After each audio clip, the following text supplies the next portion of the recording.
Come on.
When the music's over,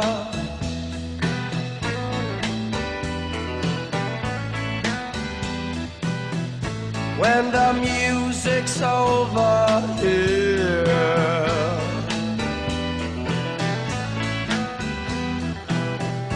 when the music's over, turn up the lights, turn up the lights, turn up the lights.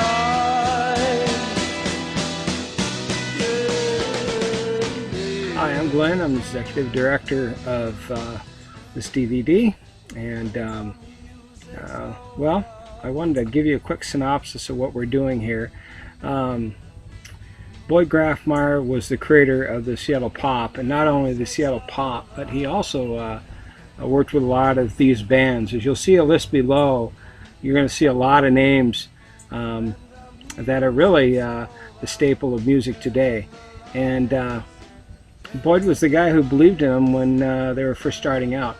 And the pinnacle of the day was the Seattle Pop, which has been called by many one of the greatest rock lineups or lineups of music ever, even surpassing Woodstock. However, it was not recorded. But that's why we need your help. We have right now put together a lot of unreleased recordings, a lot of photography, and currently doing interviews with some of the remaining people that are still alive, and we're doing it in such a way where it's not in a recording studio or on a stage, but it's actually conversations between people, between family in a sense. And that's why we need your help. We have matching funds up to $500,000. This is a very adventurous project, but it is also very, I feel, going to be very professional and something that's needed. If was ever a time to do a DVD documentary on something like this, it's now. Especially with some of the artists that Boyd was able to work with, and I've been lucky enough to work with. Also, let you know too, the people that are involved in this project are very professional.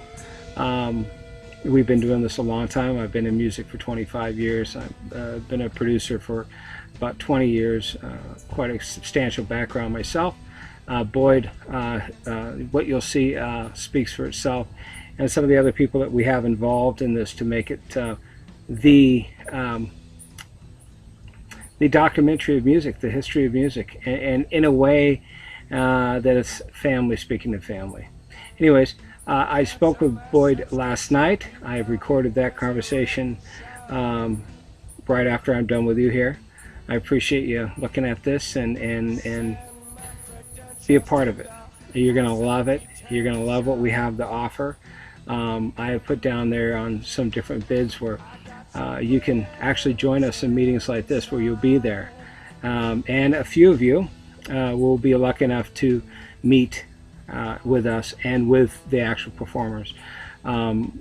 We have quite a few of them that have already come on board.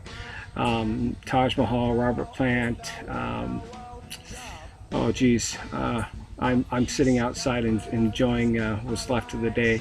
But take a look below and you'll see a very nice list. So, hey, take a listen to Boyd. I appreciate you helping us out and getting this done. It's really, really, really needed. Thank you. Yeah, so Boyd Grafmeyer here, and it's been a few years later. 1969 was Seattle Pop, and it was out in Woodinville, Washington, and this neat guy, Chuck, leased the property from him for, I don't know, about a month or whatever. But today, I was reflecting on the whole thing of Woodinville and Seattle Pop. We're probably going to do another Seattle Pop here one of these days shortly because of the timing of everything.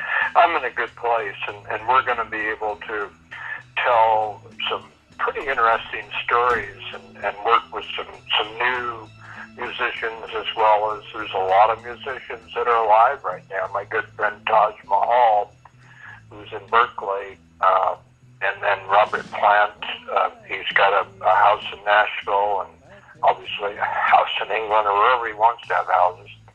And all the other band members are still alive. We're going to be dealing with them and doing interviews with them. And my Randy Bachman, he's got a fabulous radio show Sunday evenings, Vinyl.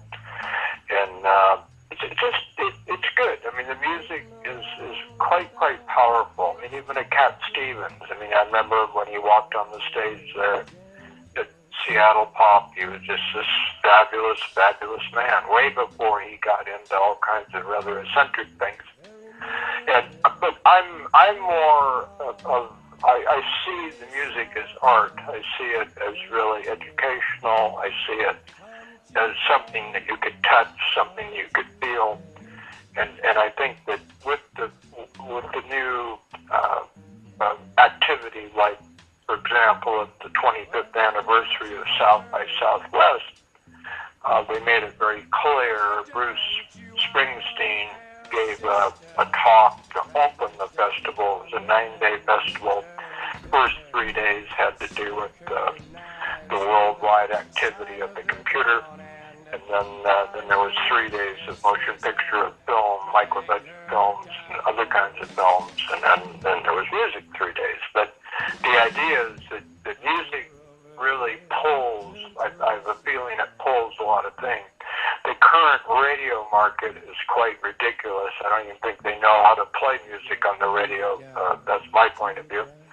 But on the internet, on the World Wide Web, and what's happening as far as now the streaming of film, the streaming of video, the integrated part, the 4G part, I have friends in LA that I'm associated with, that we are going worldwide. I mean, we're not like, if I do a show here in the near future, which I have about half a dozen shows I'm going to do, they're all going to be worldwide. I mean, they're not going to be like where you can just, you stand around with your hands in your pocket trying to get a hard on.